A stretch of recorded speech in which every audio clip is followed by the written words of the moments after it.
Have you ever wondered how much control you really have over your life? It's a question that lingers in the back of our minds, a silent echo that reverberates in the quiet moments. Control. It's a vital part of our lives, isn't it? It's what we yearn for when chaos reigns, what we seek in the face of uncertainty. But how much of it do we really possess? We live in a world that prizes control. We're told that with enough willpower, focus, and grit, we can steer our lives in any direction we choose. It's an enticing thought, but is it an accurate one, or is it just an illusion, a comforting fantasy we tell ourselves?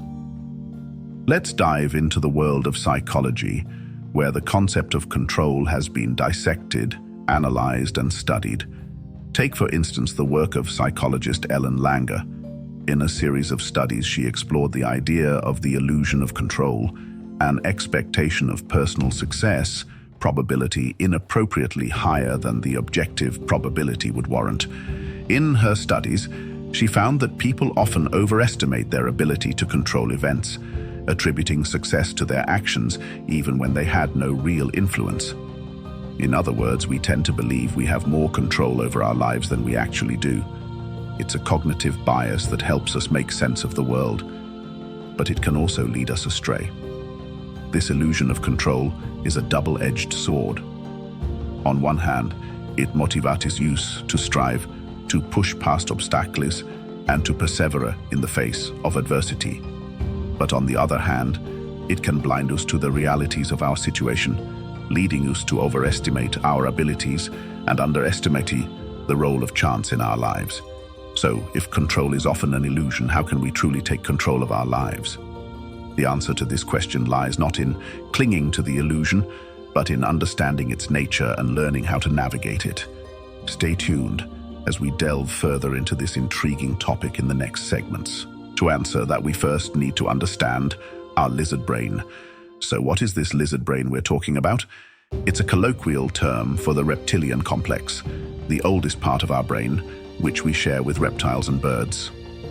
This part of our brain is responsible for our most basic survival instincts: fight, flight, and freeze. Now imagine you're a primitive human living in the wild. You're constantly on the lookout for potential threats, like a lurking predator or a sudden storm. Your lizard brain is what keeps you alive in these situations. It's quick to react, prioritizing survival over everything else. It's not concerned with complex thought or long-term planning. It's all about the here and now. However, in our modern, sophisticated world, this instinctual part of our brain can often become more of a hindrance than a help. It doesn't differentiate between a life-threatening situation and a stressful day at work or a public speaking engagement. It responds to all of these situations with the same intensity, triggering stress, anxiety, and fear. This is where theories such as the triune brain theory come in. According to this theory, our brain is made up of three parts: the reptilian complex, the limbic system, and the neocortex. Each part plays a different role, and they often compete for control. The lizard brain is the most primitive and reacts the quickest, but it's also the most basic. It doesn't understand nuances or context, it just sees a threat and reacts. This can become a problem when we're trying to improve ourselves. We might want to take risks, try new things, or step out of our comfort zone. But our lizard brain sees these scenarios as potential threats and reacts with fear, trying to keep us safe by keeping us static. Understanding this is the first step towards taking control. It's not about completely silencing our lizard brain, but rather learning to manage it, recognizing when it's acting out of proportion and knowing how to calm it down. It's about finding a balance between our primitive instincts and our higher cognitive functions. Our lizard brain can often hold us back, but it's not unbeatable. Overcoming the lizard brain is a crucial step towards gaining control over our lives. Now let's talk about how we can do just that. The good news is, we're not helpless in the face of our primitive instincts. There are several proven methods that can help us tame our lizard brain. First off, we have mindfulness. This practice trains us to be present, to be aware of our thoughts, feelings, and surroundings without judgment. It's like a workout for our prefrontal cortex, the part of our brain responsible for rational thinking. When we're mindful, we're less likely to be hijacked by our lizard brain. We can make decisions based on conscious thought rather than automatic responses. Next up is cognitive behavioral therapy, or CBT. This is a type of psychotherapy that helps us understand how our thoughts, feelings, and behaviors are interconnected. It equips us with strategies to challenge irrational fears and negative thought patterns. In essence, CBT helps us rewrite the script our lizard brain tries to dictate. Lastly, we have neuroplasticity. This is the brain's ability to change and adapt over time. With consistent and focused effort, we can strengthen the neural pathways associated with rational thinking and weaken those associated with our lizard brain. It's like carving a new path in a forest. At first, it's hard and slow going, but with time and repetition, the new path becomes easier to travel. These methods aren't just theoretical, they're backed by scientific studies. Research has shown that mindfulness practice can reduce stress and improve decision-making. Studies on CBT have found it to be effective in treating a range of issues from anxiety to depression and neuroplasticity. It's been called the foundation of all brain training. Remember, overcoming the lizard brain isn't about eliminating it completely. That's not possible, nor is it desirable. Our lizard brain is a part of us. It's helped us survive as a species, but in our modern world, it can often do more harm than good.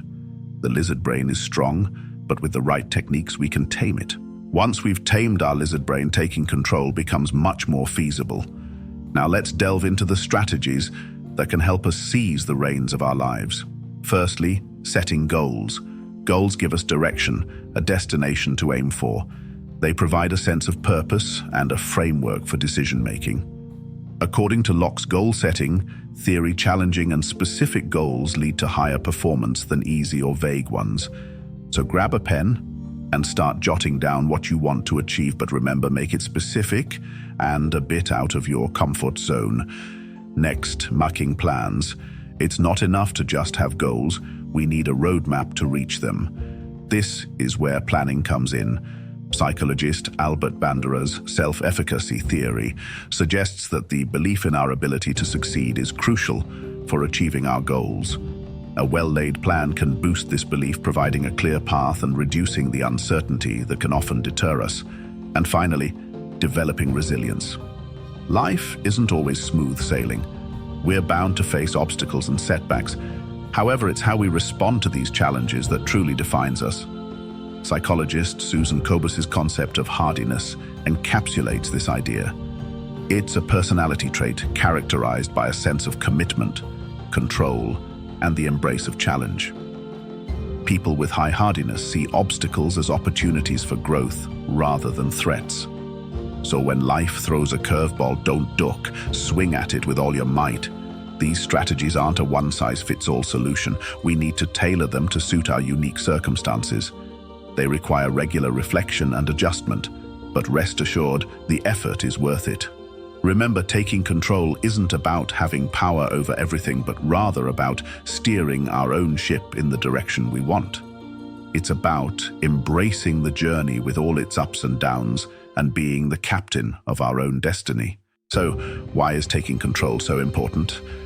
Well, imagine having a steering wheel to your life, a control panel to your emotions, and a compass to your destiny. That's the power of control. It's the ability to steer your life in the direction you want, rather than being tossed around by the waves of circumstance. When you take control, you're no longer a passive observer.